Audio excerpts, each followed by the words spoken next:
Police in Pulaski County were called to the same street twice yesterday, both calls dealing with animal death complaints. Park officials are investigating after several signs are stolen at a bike trail. Dozens have been charged after federal agents break up a group behind a widespread phone scam.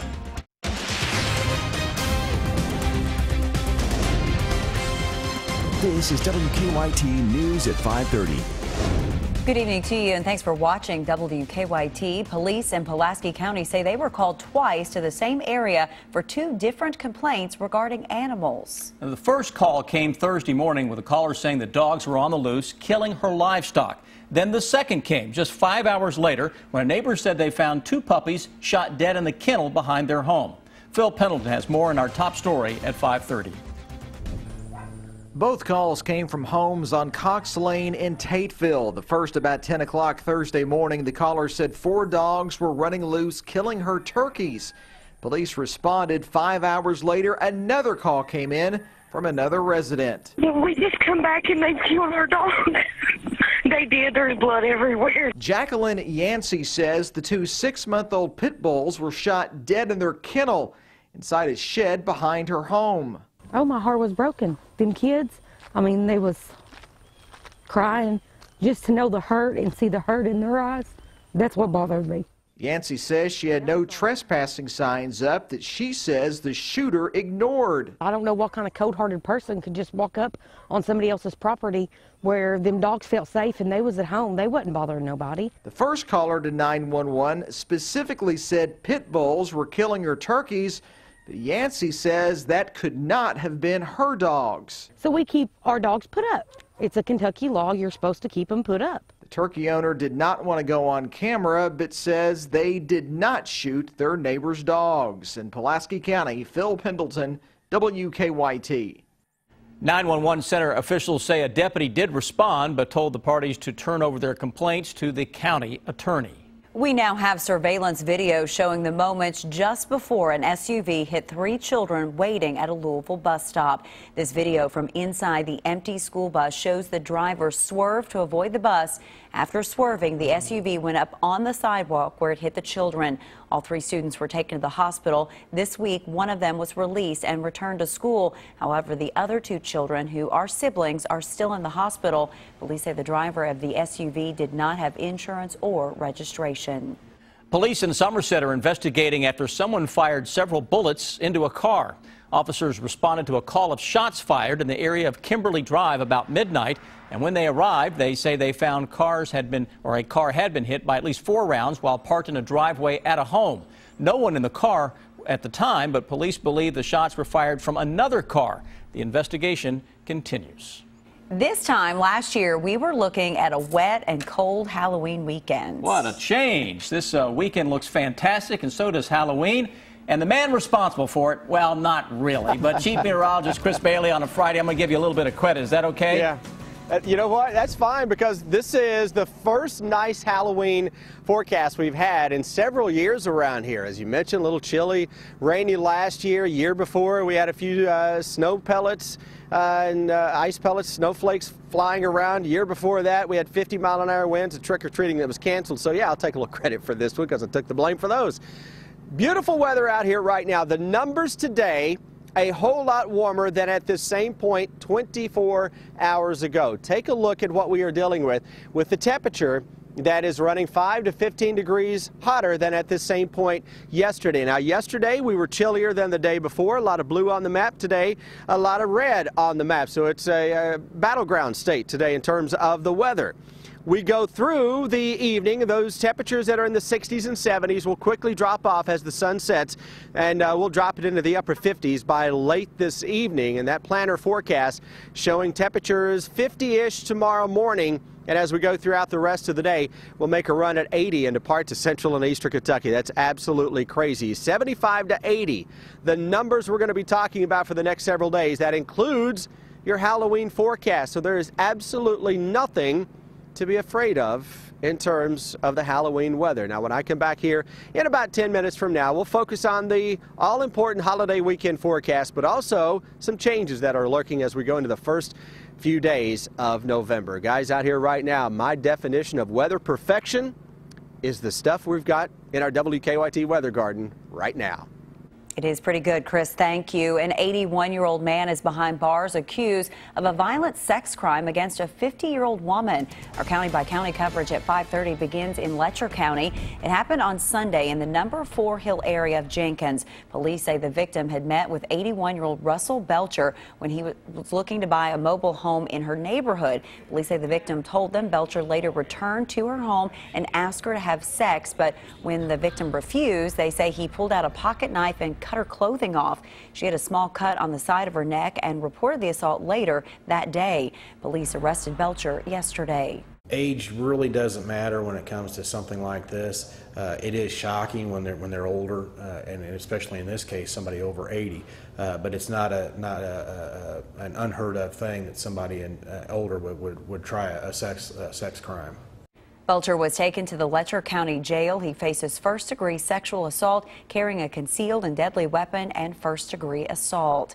In Harlan County, a man faces several charges after police say he jumped into traffic. Police arrested Farmer Gross on Wednesday. Police say last week he jumped out in front of an officer's cruiser and several other cars, putting many people in danger. When police tried to arrest him, they say Gross fought back and tried to carjack two elderly women. Gross faces a list of charges, including kidnapping of an adult and fleeing or evading police charges. He's also accused of trying to burglarize a home. Park officials are investigating a string of thefts from a Lexington neighborhood. Officials with Lexington's Parks and Recreation say several signs in the South Point neighborhood have been stolen in the past week. Those signs are used to stop cyclists from colliding with pedestrians in a crosswalk. Sabir Rayford has more in a story that's new at 5:30. This isn't the first time a stop sign has been vandalized in the park. Just last week, a sign was removed and left damaged. Now, 3 signs were stolen. Parks and Recreation officials say the first sign was reported damaged on October 20th. They say that sign had been knocked over and bent up. Then yesterday, a maintenance worker noticed 4 other signs had been removed. 3 signs were nowhere to be found, and 1 was once again knocked over and bent up. The signs are used to stop cyclists from colliding with pedestrians in the crosswalk. Park officials say they have seen vandalism before, but not back-to-back like this. They say they are working to replace the signs and keep the park a family-friendly area. And the stop signs were fortunate because the location of where the stop signs were, one, they were on our trail for our trail users, primarily our cyclists, and its location has great sight lines for traffic and for cyclists, so I'm pretty confident it's not going to be a major issue while we seek to replace them. Park officials say they aren't sure who's behind the vandalism, but they say they have reported the incidents to police. In Lexington, Sabir Rayford, WKYT. Police say they are stepping up patrols in the area to try and catch whoever is stealing the signs. For the first time, federal authorities say they have dismantled a criminal organization behind one of the most common phone scams in this country. Prosecutors indicted 61 people, both in the U.S. and abroad, for impersonating IRS and immigration agents to extort money from vulnerable victims. I was home here alone, and he says to me, "This is the IRS." That's how the nightmare began for Mary Van Esseldelf, a Long Island grandmother who was scammed out of nearly $100,000 by someone claiming to be with the IRS. The fake agent told Esseldelf that her grown son with special needs had not paid taxes in a decade, and if he didn't pay, he'd be thrown in jail. He said, "But don't tell anybody, don't call anybody, because your house is bugged." Authorities say scammers are mostly targeting the elderly and immigrants by conning them to pay with prepaid debit cards and wire transfers. Federal investigators say Mary is not alone. Many of us have received these phone calls ourselves.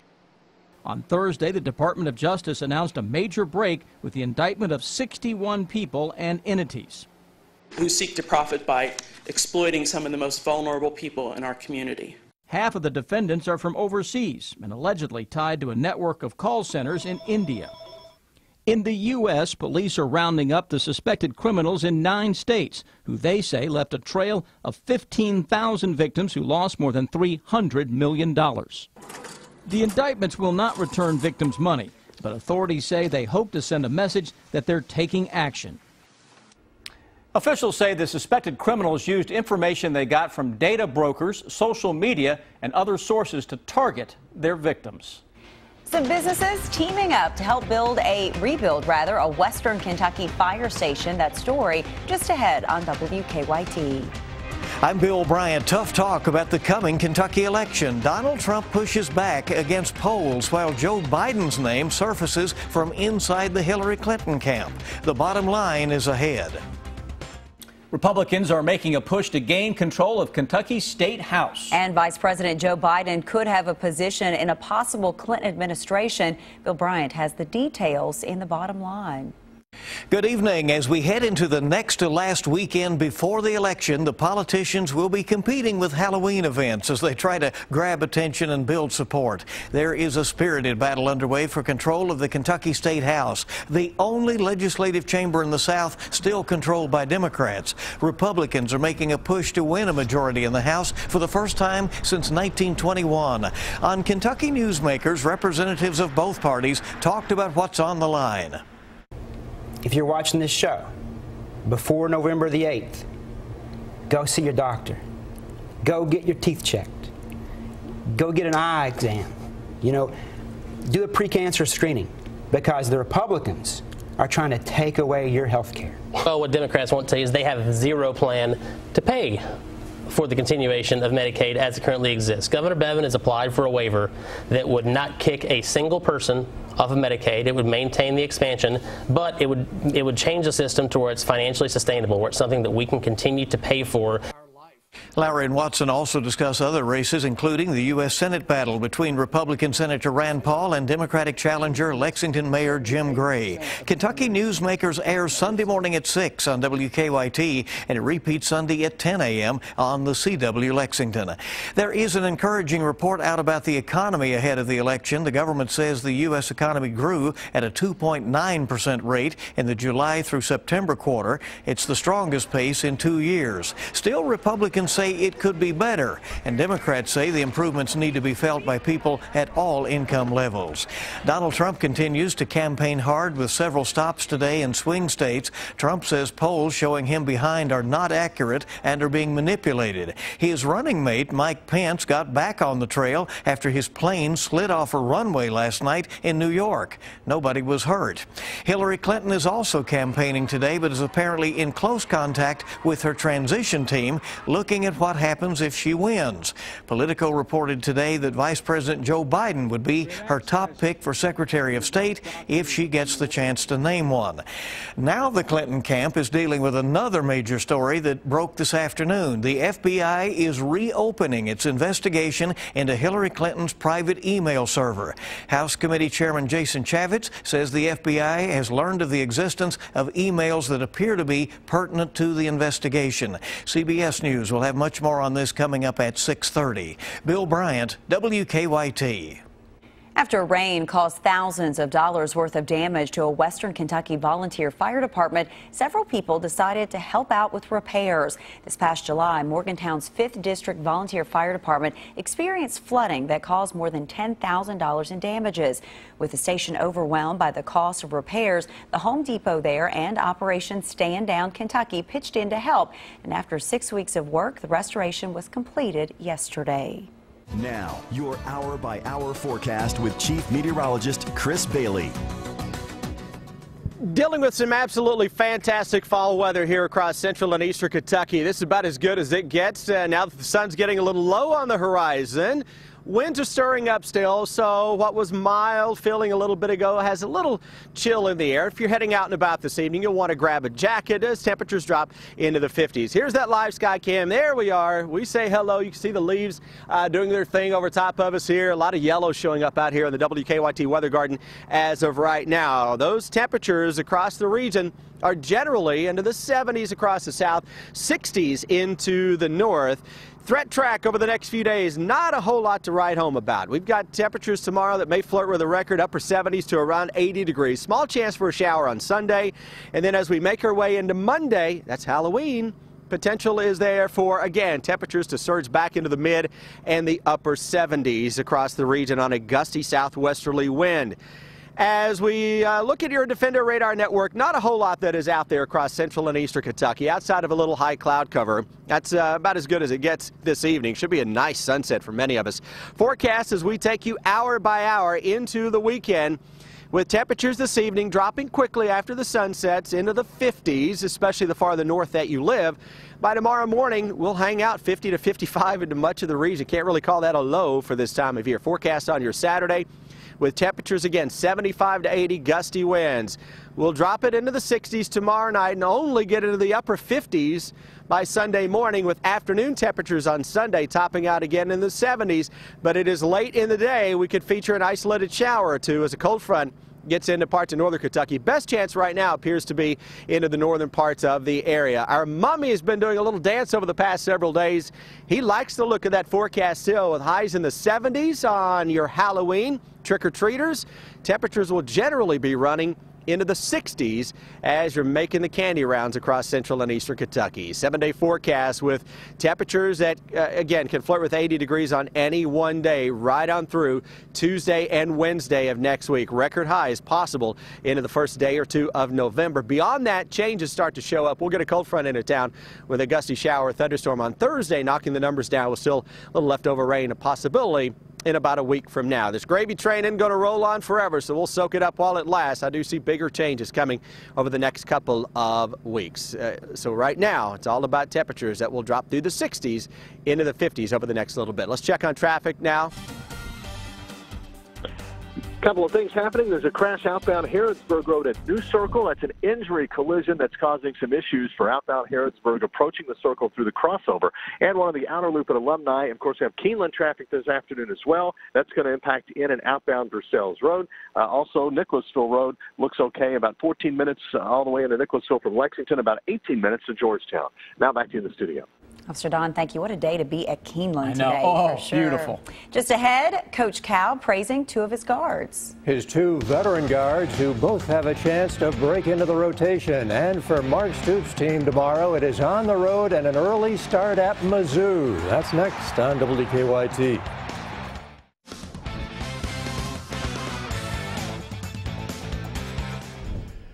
The Wildcats going for their first road win of the season tomorrow afternoon out of Missouri, and it would extend the Cats' winning streak to 3. Most of Kentucky's games, as you know, have been under the lights, starting at either 7:30 or 7.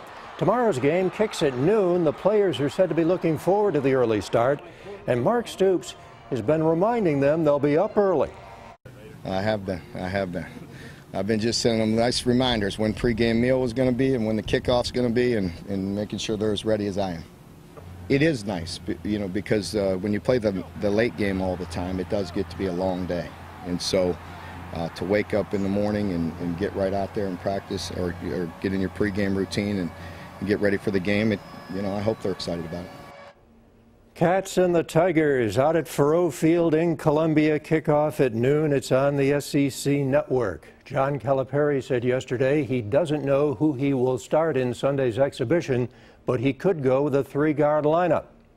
And Calipari bragged about 2 of his veteran guards, seniors Michael Mulder and Dominique Hawkins. Dom has played, and every day Dom goes against these guys. He's getting mauled right now by Isaiah Briscoe, and if he's not mauling him, then De'Aaron Fox is mauling him, and he's doing his thing. So I'll tell you who's been playing well. Michael Mulder's been shooting the pee out of the ball, really shooting. Yeah, I feel pretty relaxed. You know, I'm confident in what I can do and what these guys can do, and I feel like we're just ready to demonstrate that on the floor this weekend. I mean, he's making every shot right now. If you leave him open, and it's driving me crazy because we don't like to give up threes, but he's making them. In the NBA last night, DeMarcus Cousins, a big night against San Antonio. Second quarter, Kings up by 4. Cuz working in the post to extend the Kings' lead. Moments later, he goes for a deep 3. Cousins with a game-high 37. He pulled down 16 rebounds, but the Spurs get the victory 102-94. And it is the final weekend of regular season high school football. Quick look at the Game Time Top 10. Scott County #1, their regular season is over. Lafayette is 2, Lexington Christian 3, Southwestern 4. They're at Lexington Catholic tonight. Danville 5, Pulaski County 6, Madison Central 7. They're at Madison Southern. Tates Creek and Rockcastle County are 8.